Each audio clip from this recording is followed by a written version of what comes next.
이 시국이야말로 독도의 영토 편입이 필요하다. 일본 땅이야 이렇게 이제 주장하기 시작을 한 거예요. 남의 땅에다가 지금 뭐 하는 거예요? 짜증나고 화날라 그래요. 순시선이 침입을 한 거예요. 강제 편입을 단행을 합니다. 대놓고 그냥 자기 땅이라고 억지를. 전승 기념 명소로까지 소개가 되는데요. 그때부터 오해를 했겠어요. 그때쯤이면 누가 나서야 되겠습니까? 국회가 나서야 됩니다. 독도 종합 개발 계획을 수립을 한 겁니다. 독도 정책이 있을 만큼은 세요. 훌륭합니다, 훌륭합니다. 독도를 국제분쟁 지역화하는 것이기 때문에 휘말리지 말아야 된다. 독도는 우리 땅, 우리 땅!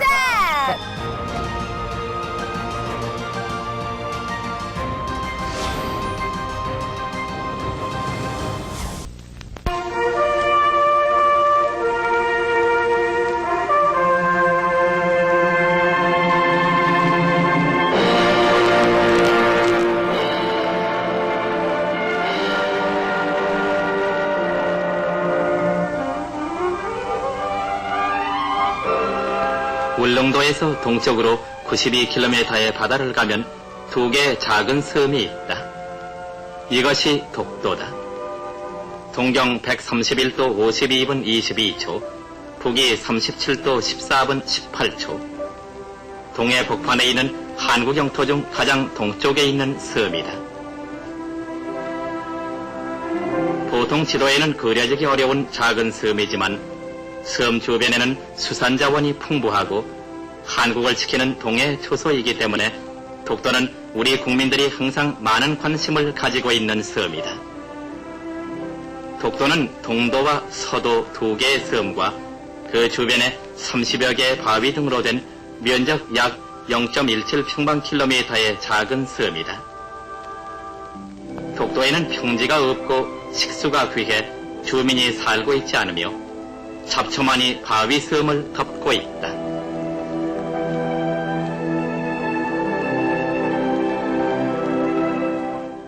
대한민국 정부는 독도가 역사적, 지리적, 국제법적으로 명백한 우리 고유의 영토라는 공식 입장을 취하고 있는데요.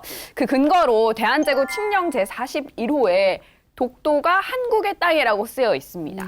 그리고 일본 측 문서에서도 1877년 태정관 지령, 1904년 신고호 행동일지 등을 통해서 독도가 우리 땅임을 확인할 수 있는데요. 뿐만 아니라 오랜 옛날부터 울릉도에 사는 사람들이 독도에서 고기잡이를 했다라는 것을 알 수 있는 자료가 정말 많습니다. 역사에 독도가 조선 땅이라는 그 확실한 증거가 있는 거네요. 그런데 일본은 독도가 자신들의 영토였다고 주장하면서 아주 오랫동안 한일 문제를 조장해 왔습니다. 특히 2000년대 들어서 일본 정부는 일본 사회 우경화 경향에 편승하여 시마네현의 다케시마의 날 제정, 문부성 독도 관련 교과서 왜곡, 그리고 우리 측 배타적 경제수역에서 해양 탐사선 수로 측량 등 독도를 분쟁 지역화하기 위해서 다각적인 도발을 시도해왔습니다. 저 개인적으로 궁금한 게 일본은 언제부터 왜 이렇게 독도에 대한 집착이 생긴 거예요? 아, 좋은 질문인데요. 원래 일본은 독도를 자신의 그 땅이라고 인식하고 있지 않았습니다. 근데 언젠가부터 이렇게 슬금슬금 서서히 일본 땅이야 이렇게 이제 주장하기 시작을 한 거예요. 예. 말을 바꾼 거네요. 맞습니다. 네. 러일 전쟁 이 전투가 긴박하게 전개되면서 일본은요, 1905년 1월 28일 날 이 독도에 강제 편입을 단행을 합니다. 그러니까 전쟁에서 유리한 상황을 만들기 위한 것이었죠. 그러니까 기본적으로 지금 동해 쪽이잖아요. 이 동해 쪽에서 러시아 쪽이 위에서 지금 내려오고 있는 상황이고 일본은 그 옆에 있는 상황이니까 어딘가에서 싸워야 된단 말이에요. 그 군사 기지로 중요한 지점, 여기에 이제 독도가 되었다는 얘기인데, 그래서 같은 해 8월이었죠. 서둘러서 이 독도 막루를 준공을 하게 됩니다. 그런데 미국의 중재가 있었어요. 그래서 그해 10월 15일이었죠. 예상보다 아주 빠르게 러일 전쟁이 종전이 됩니다. 그러니까 러일 전쟁을 준비하기 위해서 막루를 막 세우려고 막 했는데 예상보다 더 빠르게 이제 종전이 된 거예요. 자, 그러면서 이 독도 막루는 그 기능을 상실하게 되었고요. 10월 24일 날 철거가 된 겁니다. 오, 다행이네요. 그죠? 네. 그런데 독도는요, 당시 그 일본의 언론에 아주 큼직한 사진과 함께 전승 기념 명소로까지 소개가 되는데요. 자, 당시 실제 기사 사진 한번 보도록 하겠습니다. 자, 이게 지금 일본 신문이에요. 여기 지금 뭐 화질은 좀 흐리지만 이 사진 보시면 독도가 지금 나와 있거든요. 네. 말이 안 뭐야? 되네요. 장난하나. 네. 세계인들은 이때부터 오해를 했겠어요. 이건 한국에서 이 기사 나왔던 것 자체가 몰랐을 거 아니에요. 그렇죠. 맞습니다. 뿐만 아니고요. 일본은 종전 직후 이 1905년 11월에 바로 을사늑약을 체결하는데요. 이 을사늑약은 우리가 예전에 한번 이야기했던 것 같아요. 바로 이 대한제국의 외교권을 박탈한 겁니다. 그러면 더 이상 이제 외교 행위를 할 수 없도록 한국 불능의 상태로 이제 만들었는데, 이후에 이제 1907년이었죠. 한일 신협약, 다른 말로는 이제 정미 7조약이라고 하는데, 이런 것도 체결하고, 그 다음에 1910년 한일 강제 병합 조약으로 결국 한반도 주권을 완전히 강탈해 가는데 성공을 하게 되는 것이죠. 우리가 1910년에 왜 우리가 식민지가 됐잖아요. 그래서 다 강탈당했잖아요. 그런데 사실은 1910년 강탈되기 이전에 이미 강탈된 첫 번째 그 공간이 바로 독도라는 곳이죠. 그러니까 1910년이 아니라 이미 1905년부터 우리는 식민지화되는 어떤 그런 연장선상에 있게 되었다. 독도를 출발로 해서 이런 것도 한번 알고 계시면 좋을 것 같아요. 자, 그런데 2차 세계대전 후에 이 독도는요, 연합국 총사령부 명령 등에 의해서 일본의 그 관할 대상에서 명시적으로 제외가 됩니다. 자, 그리고 1945년 광복과 더불어서 다른 모든 섬들과 함께 한반도 부속 도서로서 대한민국에 완벽히 반환이 된 것이죠. 아니 완벽히 반환이 됐는데 왜 아직까지도 일본은 그러는 거예요? 도대체. 일본의 그 독도 침탈 야욕이 그런데 거기서 꺾이지 않았기 때문인데요. 일본의 그 독도 침탈 의지가 계속되고 있다는 것을 알고요. 이승만 정부에서 아주 획기적인 대책을 내놓습니다. 아예 해안으로부터 60마일을 따라가지고 이걸 이제 이승만 라인이라고도 불리거든요. 제가 봐도 이거는 놀라울 만한 그 라인을 이제 그어버린 건데 평화선을 딱 선포해버린 거예요. 그러니까 한국 연안 수역 보호를 위해서 선언한 해양 주권선이다 이렇게 볼 수 있겠습니다. 해방 이후이긴 하지만 오랜 시간이 흐르지 않았고 또 6.25 전쟁 때문에 우리나라가 혼란에 빠졌던 상황이다 보니까 독도를 노리던 일본은 다시 호시탐탐 기회를 노리지 않았을까 싶어요. 이승만 정부가 잘한 거. 독도 정책에 있었만큼은 굉장히 강력합니다. 아, 그래요? 네, 세요. 자, 어쨌건 일본은요, 1952년 1월이었죠. 당연히 이승만 대통령의 그 평화선 선포에 이의를 제기합니다. 그러면서 계속 이 독도 영유권을 주장을 하죠. 자, 이에 맞서가지고 이승만 정부는요, 독도에 경비 부대를 상주시키고요, 한국 영토라는 표지를 빵 세우면서 넘어오면 우리 경비대 있다, 쏜다 이런 식으로 대응을 하게 됩니다. 그런데 이제 이런 와중에 더 큰 사건이 터집니다. 1953년이었죠. 바로 일본 순시선이 독도를 침입을 한 거예요. 자, 53년입니다, 지금. 아직도 지금 정전이 아직 안 된 상태예요. 지금 전쟁 기간입니다, 지금요. 이때 나온 건데, 일본 도군현의 국립경찰과 그곳 관현 30여 명이 해상보안대의 경비선 2척을 대동하고 27일에 독도에 상륙하여 도군현 도계촌 죽도라는 팻말을 꽂고 작업 중이던 어민 6명의 퇴거를 요구했다. 이 보세요. 근데 사실 지금 그 기사를 보면 아시겠지만 지금 우리가 전쟁 중이잖아요. 네. 아, 맞네. 6.25. 남의 집 지금 난리가 났는데 그때를 틈타가지고 지금 이렇게 뭐 순시선을 보내가지고 이런 행위를 한다는 것 자체가 그러니까 노리고 있었다는 얘기잖아. 이건 정말 그렇죠. 횡포고 만행이 아닐까라는 생각이 드는데 맞습니다. 자, 일본의 그 독도 침탈 야욕에 맞서서 당연히 국회가 가만히 있지 않겠죠. 자, 어떻게 했을 것 같아요, 국회에서? 뭐 항의도 좀 하고 네. 법도 만들고 하지 않았을까요? 네, 당연히 그랬겠죠. 좀 전에 보여드린 그 기사에서 다룬 1953년 일본 도군현 그 국립경찰의 그 독도 침탈 사건으로 인해서 국회에서는요, 이 독도 침탈 사건에 관한 대정부 결의안을 냅니다. 일본은요, 되레 1954년 9월 25일 날 독도 문제를요, 국제사법재판소였던 ICJ로 가져가서 최종 판결을 받자고 우리 측이 제안을 합니다. 아, 너무 어이가 없다. 뭘 국제 심판을 받자는 거예요? 자, 이러자 대한민국 정부 당연히 대응합니다. 한 달 뒤였던 10월 28일 독도가 한국 영토라는 사실에는 논란의 여지가 없다면서 국제재판 거부하고요. 대응할 이유가 없죠. 그죠? 그렇지. 예, 당시 우리나라 외무부 장관이 직접 외교 문서를 작성해서 일본에 보냅니다. 뭐라고 했냐면요. 독도는 분쟁 지역이 아니며 역사적 맥락에서 이해해야 한다. 라는 그 우리 정부의 그 기본 입장을요. 아측 구술서라는 그 제목의 문서로 처음 정리를 하는데 아라고 나자예요. 우리 측의 어떤 입장이란 얘기예요. 영어로 작성된 3장짜리 문서에 한글 번역본까지 첨부해서 보냈는데 이렇게 강력한 주장을 내놓은 이후에는요. 국회가 독도 경비 등에 대한 실태 조사도 시작하게 됩니다. 자, 그러면 다른 기사 한번 살펴보도록 하겠습니다. 자, 이거 경향신문에 나온 기사인데요. 72년도 기사입니다. 동해의 외딴섬 독도가 개발되어 사람이 살 수 있을 날이 멀지 않은 것 같다. 수산청은 독도를 73년부터 개발, 어업 전진기지로 사용하기 위해서 독도 종합 개발 계획을 세웠다. 좀 이런 내용들이 지금 나오고 있는 거예요. 그러니까 독도를 개발해서 우리 주권을 뚜렷하게 좀 보여주고자 하는 것 같습니다.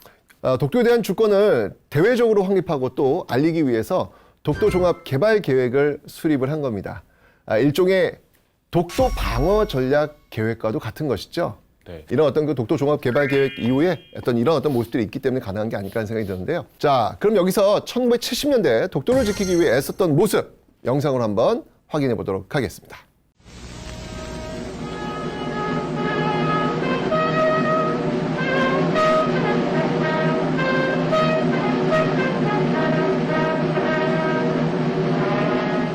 한국 본토로부터 멀리 떨어진 이 섬에는 한국 경찰 경비대가 주둔하고 아침마다 독도 정상에는 태극기가 개양됩니다.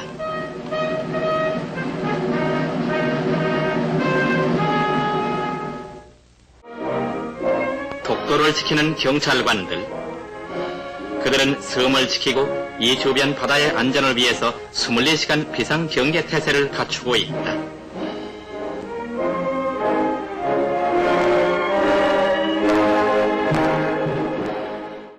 독도를 지키기 위해서 얼마나 오랫동안 우리가 노력을 했는지를 배우고 나서 이 영상을 보니까 더 감동적인 것 같아요. 맞습니다. 네. 근데 사실은 이 이후에 2000년대 이후에 들어서 사실은 독도 문제가 더 시끄러워졌잖아요. 그렇죠. 그러니까 사실 이때 이러고 끝난 게 아니라 그 이후로도 일본에서 그냥 계속 문제를 만들어 왔던 거죠.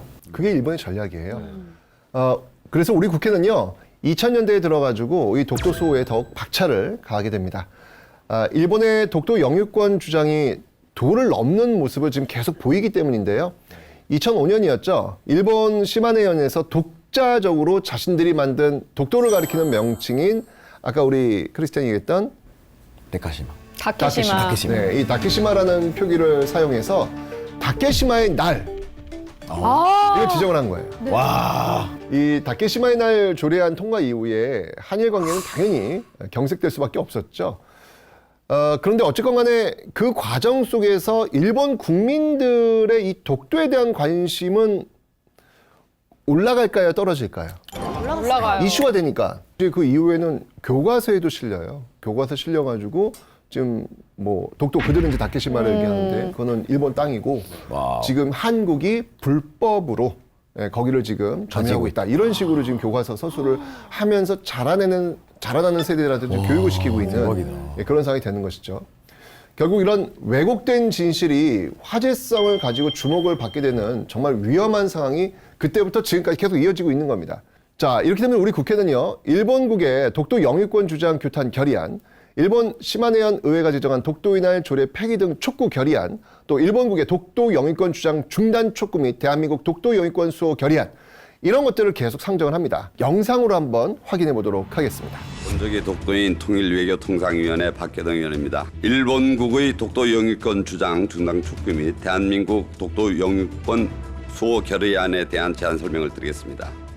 이 결의안은 최성 의원 등 33인, 강재섭 의원 등 118인, 천영세 의원 등 10인, 문인상 의원 등 83인, 신국환 의원 등 22인이 각각 제안한 우리나라의 독도 영유권 수호 관련 5건의 결의안에 대하여 심사한 결과 제안된 각 결의안은 독도 영유권과 관련하여 일본국에서 제기되고 있는 일련의 도발적인 행위들에 대하여 단호하고도 엄중하게 대처하기 위한 것으로 그 제안 취지가 동일한 점을 감안하였으며 특히 독도 수호 및 일본의 역사 교과서 왜곡 대책 특별위원회에서도 동일한 취지 결의안이 제안된 바 있어 그 내용을 반영하여 2005년 5월 3일 제253회 국회 제5차 통일외교통상위원회에서 만장일치로 대안을 마련하였습니다.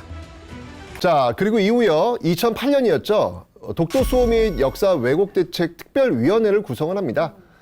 그리고 2008년 10월 2일 첫 회의를 시작으로 해서 2011년 8월 31일까지 정말 꾸준히 특별위원회 활동을 진행하면서 많은 논의가 이루어지게 되죠. 당연히 잘못된 거는 바로 잡아야죠. 굉장히 장기간 동안에 국회에서 여기에 대한 대책위원회를 운영하면서 계속해서 어떤 대책들을 고민하고 또 실천했던 그런 모습을 보이고 있는 겁니다. 그리고 일본이 제정한 그 다케시마의 날, 이 다케시마의 날에 맞서가지고 10월 25일을 독도의 날로 제정하기 위한 논의도 계속됩니다. 근데 아직까지 이제 법적으로 제정되지는 않고 있습니다. 선생님, 근데 독도의 날은 왜 하필 10월 25일이었을까요? 아까 우리 예원 씨가 살짝 언급을 했는데 바로 대한제국 칙령 제41호 아까 이야기했잖아요. 이게 1900년 10월 25일 이 고종이 대한제국 칙령 제41호를 발표를 해요. 여기에 어떤 내용이냐면 바로 독도를 울릉도의 부속 수함으로 정한 뜻깊은 날로서 10월 25일이 정해지는 거예요. 잊을 수 없네요. 자, 이 외에도요, 2010년에는요, 일본 사회교과서의 독도 영토 표기, 이거 지금 계속 지금 왜곡돼서 나가고 있잖아요. 그래서 검정 승인 취소 촉구 결의도 했고요. 또 2013년에는요, 동북아 역사 왜곡 대책 특별위원회가 구성되어가지고 노력을 많이 했습니다. 자, 이렇게 우리 국회는요, 꾸준히 잘못된 역사를 바로 잡아나가는데 일조를 지금 열심히 하고 있습니다. 정말 잘 몰랐는데 국회가 다양한 노력을 하고 있었습니다. 독도를 지키는데 제일 중요한 것 중에 하나가 뭐냐면 돈이 중요해요. 독도에 저반 시설도 해야 되고 또 그런 것들을 할 수 있는 연구소도 만들어야 되고 운영비도 필요할 거 아니에요. 국회에서 예산안을 잡아줘야 되거든요. 이제 그런 일들을 지금 국회가 많이 했기 때문에 지금 여기까지 오고 있다는 그 얘기를 지금 하고 계신 거죠. 네. 근데 한 국가가 이제 자신의 영토와 문화를 지켜낸다는 게 정치적, 경제적인 문제도 있지만 이거는 민족의 정체성과 직결되는 중요한 문제인 것 같아요. 맞습니다. 그래서 우리 Z세대가 특히 노력을 좀 앞으로 잘 해줬으면 좋겠다라는 책임감 살짝 토시. 그걸 왜 걸로 넘겨요? 아니 근데 같이 가야지. 요즘 Z세대가 이제 국회에 속속 등장하고 있다는 걸 알고 있거든요. 그렇죠. 그래서 앞으로 맞습니다. 희망을 가지면 네. 좋을 것 같아요. 그럼요. 부담스럽지는 않고요. 당연히 가져야 되는 그럼요. 책임감인데 그럼요. 이제 뭐 국회에서도 그렇고 민간에서도 그렇고 이 독도 문제에 대해서 사실 제일 중요한 거는 지혜롭고 현명하게 대처를 하는 그런 자세인 것 같아요. 왜냐하면 최근 들어서 독도 영유권 문제뿐만 아니라 이제 우리나라의 동해를 두고 이제 한일 양국 간의 명칭 표기 문제에 대한 갈등도 많이 있었다는 것이에요. 맞아요. 그래서 우리나라 정부와 여러 민간 단체들의 노력으로 뭐 세계 언론이나 뭐 지도 제작사, 출판물 이런 곳에서 우리나라의 동해와 일본해를 병기하는 사례도 점차 확대가 되고 있더라고요. 그래서 뭐 독도도 그렇고 동해도 그렇고 아직 사실 깔끔하게 완전히 해결되지는 못한 문제지만 국회가 앞장서서 또 우리 모두가 포기하지 않고 노력을 앞으로 해나가야 될 것 같습니다. 어릴 때부터의 그 교육이 굉장히 중요하잖아요. 그러니까 우리 어린 친구들이 자라나는 동안에 그 교과 과정부터 시작해서 뭐 출판물이든 아니면 아까 말한 것처럼 지도 제작사든 정말 국회를 포함해서 모두가 노력을 해야만 제대로 된 인식을 갖고 독도가 우리 땅이다라는 것을 알고 커갈 수 있을 것 같아서 이거는 나 혼자만이 아니라 모두가 노력해야 될 문제임을 다시 한번 알게 됐습니다. 네, 맞습니다. 그런 말이 있어요. 정말 똑똑한 후손들을 만나면 없는 역사도 만들어낸다고 하더라고요. 그런데 정말 못난 후손 만나면 있는 역사도 잃어버린다고 합니다. 역사는 기억투쟁이라고 합니다.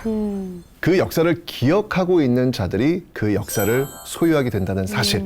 오늘 이 독도 이야기를 통해서 다시 한번 정리하는 그런 시간이 된 것 같습니다. 네.